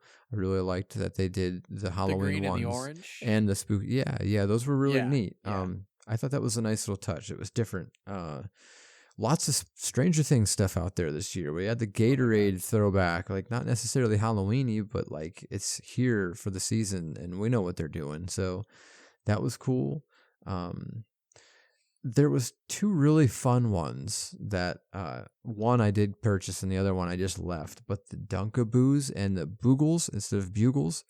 That's those right were too. cool. I forgot about those. Yep. I didn't even see those. Those didn't even come out near me. So I only saw them when you were, I think did you bring them up on Haunted Hangover? I did, yeah. And I ended up I bought them both. Well, I bought the one at Walmart, but I saw two of them. I saw both of them there at Walmart. And I was like, I want the Dunkaroos, but I don't really care about the Bugles that much they didn't switch anything except for the packaging. Yeah. But it was cool. It's just a nice little thing. The big one for me was this marshmallow Butterfinger that it seems to be evading a whole lot of people for some reason. And I'm wondering, are they at Spirit Halloween's? Because it's saying it's the official candy of Spirit Halloween on the commercial for it. And the only place I've seen them is Sheets. And they were there for like 5 minutes, gone the next. I haven't seen them. And I quite frankly forgot that you even mentioned that those were a thing. And in my one pass through a Spirit Halloween, I didn't notice them either. Right. So I don't know. It must just be one of those things similar to the Shirley Temple 7-Up last year, where they went big on the marketing, but didn't make enough for it to go around for everybody. I'm assuming. So that's what's weird about this is they didn't really go big on the marketing either. Like, it's a Halloween candy. The standee at Sheets specifically says it's a Halloween candy. They didn't make like smaller versions to hand out for kids. And the only ones they made were these double bar king size things. And like the people that are finding them are buying the whole batch and selling them on eBay. See, that sucks, obviously. Shame on them. I'm against scalpers in any way, shape, or form. Scalpers are the scum of the earth. But for a moment, I was almost excited because I was almost like, well, they're only in king size, but they're billing it a Halloween candy. We could almost say that Butterfinger is trying to force the hand of people and make people give out full-size bars, which I could get behind that. That's a good idea. Yeah, they're up in the game somehow, and that's I mean, I like it. That's a good strategy. Good strategy. Didn't work out for him. Maybe next year. Yeah. I see you got a few things written down here. What kind of stuff did you enjoy this season? I'll start with the least exciting but still semi-interesting item that I found fairly early on. Honorable mention, never found it, so I can't review it. I was looking for that fucking candy corn flavored nut pod all Halloween season. Did see those. Never popped up around here, so I didn't get to taste test it. Somebody in the Discord mentioned that they tried it. They said it was fine, but it was just kind of just like a generic vanilla. Flavor. Yeah, of course. Whatever. Wanted to try it, didn't. So the thing I did get to try, not super exciting, but slightly interesting. There was a caramel apple whipped cream out at Target. Nice. I don't know if this was the first year for it, but I don't ever recall seeing it before. Not sure. I tried it. Interesting. It's got like a very artificial caramel apple flavor baked into a whipped cream, but I did toss it on apple crisp a couple of times, and it seemed to go pretty well there. So that was fun, and it's a beautiful light green cream. So Nice. that was the most fun part That about does it. make it a little bit different. I do like that. It almost Cool. looks like pus from a witch's nose or something. Yeah, like yeah, that, man. you Like know? something like that. That's nice. Something. And then well, something that wasn't new because it's never new, but the approach to it was new. Obviously, we had the monster cereals back in stores again this year, but the big radical change was all of the cover art was done by Jim Henson Studios. Yes. So, fantastic. I loved it. Jim Henson was responsible. Yeah, not Jim Henson, but Jim Henson's studios were responsible for turning all of the big three, so Frankenberry, Boo Berry, and Count Chocula, into Muppet creations, which then graced the front of all the boxes. Yes. And they were great. What a fantastic crossover that was. Mm-hmm. I do wish that they took a little bit further. Like, I wish we got maybe like a mini Halloween special on a YouTube channel somewhere, or something to that effect. There was like a little bit of a merch drop, but the merch wasn't anything special. It was literally just all of the photos from the boxes of cereal, but just print on demand company. So wasn't really compelled to spend $40 on a t-shirt for that. Right. Yeah, that whole thing was kind of confusing. Like, I thought that's what they were going with it, and then they didn't, and they just did like the small commercial that they had, like, which was cool, but like, man, wasted opportunity. I do love that they did another version of Frankenberry for some reason. It was a fuzzy box. Like, it had the weird fuzzy box thing going on with it, and you could buy it at Walmart.com for like a very short period of time before it sold out. That was another thing where it was like, it was kind of weird. I feel like in years past, it's kind of funny that I'm waxing poetic about what they've done in the past. That to me would have been something that they would have done as like a special giveaway. Like, you had to enter in a giveaway and not totally. for purchase. That would have been cool. It would have been, but also we also would have bitched about it if they had done it that way. Oh, fuck so yeah. There is no winning if you're General Mills in this situation. Absolutely not. Yeah. Sell it or give it away. People are going to complain either way. And I guess to maybe reframe the commercial for the Muppets monster cereals a little bit, like, maybe that's on me and the modern age, because we got the Fruit Head Gushers thing this season. Maybe that's why I was expecting something longer. But when we were kids, we weren't ever getting more than a 30-second commercial for these crossover things. So like, they kind of did what they always do, which is fine. And it's on us for maybe expecting more. So maybe I just need to not expect so much and just be happy that we got Muppet Count Chocula. When you put a name like Jim Henson Studios on there, you're like, oh, they're gonna go big. There's more. Yeah. I don't know. I seen a lot of people that visited. I don't know what it was exactly. There was like a museum, and they had all of them set up in there, like the puppets that they built for this project. And that looked like it was kind of a cool time. Like, I really wish I could have made it wherever that was. I didn't even know that was happening. But, I mean, it was definitely interesting enough. Like, it was something. It was something. It was something. It was good. I mean, what are you going to do? The past few years with the monster cereals, we've gotten an entirely new cereal. They've brought back all of the old characters. We got the Monster Mash stuff. So it's kind of like, after all of those peaks, like... Yeah. This would have blown our minds 10 years ago, right? Oh, yeah, we're a little jaded now, collectively. Yeah, I think you're right. It's really good. It's just like, how do you top the last few years of monster cereals? You don't, but this is still a solid fun entry with all of that stuff. It is. Then I'll quickly pop over to the only fast food thing that I did this season. again, I missed out on the Wendy's thing. I didn't do any of the, what is it? The frights? Frosty Frights? Frosty Frights.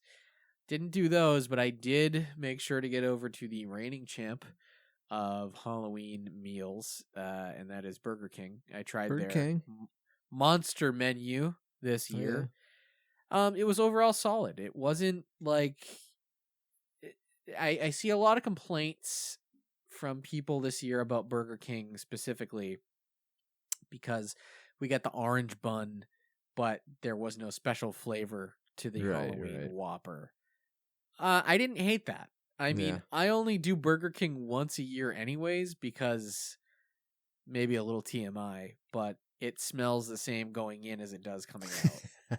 And that freaks me out. Like, Burger King is not real food. Like, no fast food is real food, but Burger King is especially not real food. Yeah, we agree on that one for sure. But it tastes so good. So I'm kind of like of two minds. Like, new flavor profiles are fun, but it's not like I'm eating Whoppers regularly anyways. So I kind of didn't hate that it was just a plain old Whopper. Right. It's still a treat that you don't usually get. Yeah. The real standout was just the fact that it was a whole meal, that they went big with it. Yeah. It wasn't anything like special, again, flavor-wise, but they tied everything together nicely with the theme. Everything was just classic Halloween. You had the nuggets that were the fangs and bats. And bats, I believe, yeah. And they came in a nice little packaging that was articulated and coffin. Yeah, it was really cool. I really enjoyed that. And there was some pretty cool designs on it and stuff. And like, I think what they drew, like cartoony images and stuff on there, right? Like, yeah, so they made a whole bunch of new anthropomorphized Halloween characters, so like chicken nuggets and the rest, and that's actually what made it on the Burger King bucket this year, were those characters. But they did the mummy mozzarella fries, so just mozzarella sticks. And what else did we get? The fries weren't anything special from what I can remember, but we got the ice shake, cream. right? Or the ice cream. That looked interesting enough. I thought that was like pretty cool. Purple, goopy, sugary sauce. Like, I can't call it anything. It wasn't caramel. It wasn't hot fudge. It wasn't marshmallow. It was just like purple sugar sauce. It was made out of sauce. It was made out of sauce with little pop rocks on it. And I think that was the whole meal. Just like solid. Like, it was fine. It was Burger King, you know? Like, it didn't need to be anything crazier than that, you know? Right. The only thing I can compare it to in recent memory was last year that Burger King did that Addams Family menu. Right. And again, there wasn't anything special with that one either. The only thing that stood out were the Gomez churro fries. So maybe I would have liked to see a churro fry back just because they were fucking amazing. But, you know, it was fine. It was good. It was solid, which is kind of just the theme of this year. But the last two, one is definitely controversial. One I just loved. It was just right up my alley. The controversial one will start there. I think the Trolley Mountain Dew. Controversial. What think happened? That it was controversial. I didn't really read too much into it. I did see it on the shelves, and I didn't bother with it because we didn't get another fucking voodoo. And that's I was pissed. The controversial bit. Okay, that's it. All right. I'm glad I hit it right on the head there. Yeah, man, this would have been what, year 7 or 6, I believe.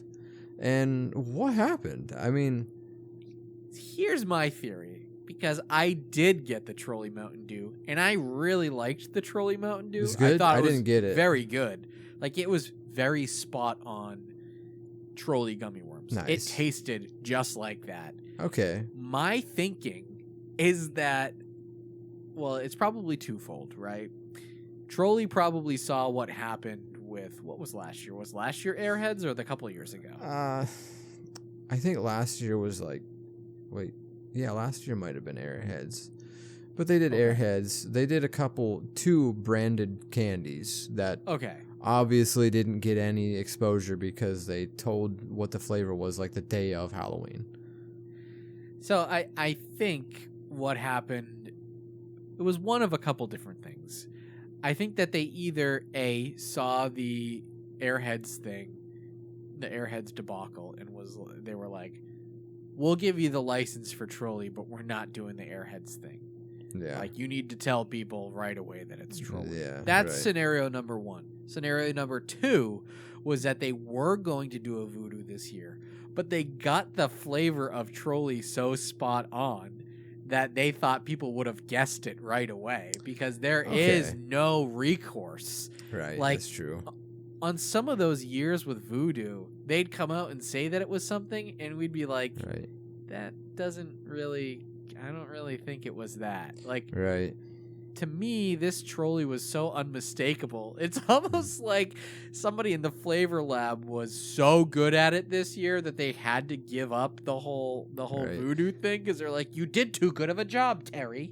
So I think, I mean, I didn't have it either, but like, I think Mountain Dew's flavor profile really kind of shifts its way into the Trolli vibe really nice. So like, I mean, I could see it meshing really nice, but also they didn't just do Trolli flavored Mountain Dew, they did Mountain Dew flavored Trolli worms. So like there was kind of that back and forth collab. So maybe there was some kind of thing where they're like, no, we're not going to do that. We're just going to do it this way, and you're going to allow us to use your flavor in our candy. So like, okay, I forgot about that portion because again, yeah. I didn't even see those Mountain Dew Trollis. So that was the first thing I saw. I was like, oh, I saw it in a random get-go in town. I was like, okay, but do they have the drink here? Because I kind of want to get that. And they didn't. They ended up getting it over at Walmart like a month later. It's like, oh, okay. But now I don't even want it. Well, then you know what? That settles it. That's exactly what it is. So I would not be surprised at this point if Voodoo does come back next year. I would like to see it. And this was kind of an outlier because they had a special thing where it's like, well, why am I going to bother with a Voodoo when we've already got candy flavored Mountain Dew and Mountain Dew flavored candy out at Halloween time? Like, right. we can't step on the toes of these products. So true. Maybe that's it. Anyways, I thought it was good. I liked it. I don't need it to come back every year, but I think it was more accurate than some of the Voodoo flavors have been in the past. So good on them for that. And my big one, the most incredible thing that's ever happened in the history of Derek's life is the fact that Chucky got a fucking soda this year. And it's not even a year where there's like any Chucky anything. The Chucky show's over. There are no Chucky movies on the horizon that I can tell. So for Fanta to be like, hey, we're putting a bunch of like old horror characters and new horror characters on our already existing regular Fanta flavors. Oh, but also there's going to be one new flavor, and it's going to be a fruit punch flavor, which, Derek, you're going to love because you love Shasta Tiki Punch. And this is going to be more or less just like that. Oh, and by the way, we're going to put Chucky on the can and call it Chucky's Punch. So what? This was definitely out of left field, I feel like. Like, I mean, they had the Beetlejuice ones last year, right? Yep. A lot of people did not love that flavor. Me included. That's what I thought. Yeah, definitely one of them things that I could see splitting right down the center with people. This one, I did not think I was going to like this one because I don't like fruit punch. This is not your typical fruit punch. It definitely sends itself more towards like the strawberry aspect, I think. Like it was almost like Faygo Red Pop, but with like a little bit of like maybe pineapple or something in there. Like it was just the perfect blend of like all the right fruit, and it didn't make me want to feel sick at all. And it wasn't hot. It didn't make me more thirsty and make me feel like I wasn't drinking something. Yeah. No, it was really good. It was really refreshing. Tasty. And just again, a moment to. I was turning 13 and begged and pleaded for a black and red birthday cake with Chucky on it, and my mother refused. She didn't think that was appropriate. So for a kid who wanted a Chucky birthday cake at one point in his life, to see Chucky make his way onto a soda can, it's crazy. So just need to revel in that for a little bit, because we're never going to see that again, I don't think. No, probably not. Yeah, one for the books for sure. I don't know if I'd say it was like my biggest thing, but it was definitely up there in the list. Like, it was. I still feel really sorry for Michael Myers. I don't know why they put him on the pineapple can, not the orange can, and the bear on the other one. Like, they could have made that work. Doesn't make any sense. Yeah, they could have figured that out. Yeah, Freddy Fazbear, no. Michael Myers, no. Flip him. Yeah. Oh, well, fuck it. We got Chucky on the right one. That's all that matters. We did. That's the only one I cared about, you know. Yeah. But, all right. Yeah, those were the big food things that I kind of gravitated towards, and nothing else really captured the imagination, I fear. Yeah, it's been a really weird year for the food. Like I said, a lot of repeats, a lot of stuff we've seen before. Not the most creative year, but all around it was solid with what we did get. So for that, I am very thankful. Hopefully from here on out, we can kind of get a steady kind of schedule in again. Thanksgiving and Christmas is already looking up. We've already made all kinds of plans for this. We are already kind of hashing out what we're going to do. Hopefully get it recorded early enough so that we can enjoy the seasons. We're going to probably stick to a 1 episode month for like a few months and see where that takes us. Just because we're getting our feet back into the water, you know. Jaws came out, scared us a little bit. Now we're treading lightly back into it. Something like that, yeah. Absolutely. Yeah, no, and hopefully this mega-sized Halloween recap episode sort of scratched an itch for you guys. Absolutely. Something new, but familiar. And maybe a little bit more personal than we usually get. But hey, it only seemed right this go around. Just to kind of catch you guys back up. We are human, after all. We live human lives and do human things, and human things happen. So, yeah. Thanks for sticking with us and asking for us to come back. That was, again, very cool and very much appreciated and motivating. And, yeah. Nice, easy, breezy Halloween season. No pressure. Had some fun. Had some laughs. Maybe next year we'll hit the pavement again. We'll see. I don't know. No promises, but maybe. No promises. Yeah. Yeah, I'm really glad we did this one. And I was telling myself if we were going to do a show this season for Halloween, it would at least be this, because it's tradition. It's burned into our traditions. You don't fuck with tradition, and it's here to stay. So we're glad we did this one at least. Next year we will be furthermore prepared, I think. Oh yeah, I think so. And a word about the tradition: if you do break tradition, you know what happens, don't you, Grimey?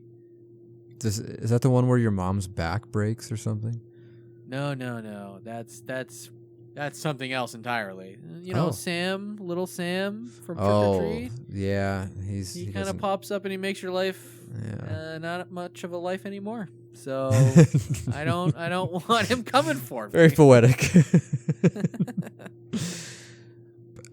This will probably be the last time you hear from us until Halloween, till after Halloween. So with that, we both like to wish you a very, very happy Halloween. Enjoy your time. Be safe out there. Hopefully the weather's beautiful. I don't think it's going to be very nice here. It's supposed to be cold, rainy.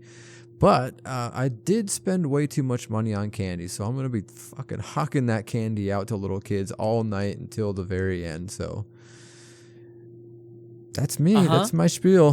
That's me. Yeah. No, I think, you know what? Hey, we might still get a nice Halloween after all. You don't know. The Great Pumpkin could come and clear the weather up and make it very nice and beautiful, and we're all going to be sitting around a campfire handing out candy, drinking our Jason Universe Angry Orchards, and absolutely, it'll be great. It'll be great. So from me to you, Grimey, and me to everyone, have a happy Halloween and enjoy it. And don't think too hard about it. Just soak in the day and have a great time. Yes. And to us and to you and yours, happy Halloween. All right, thanks for listening, and we'll catch you in the next one. Catch you in the next one. Bye, guys. Bye-bye.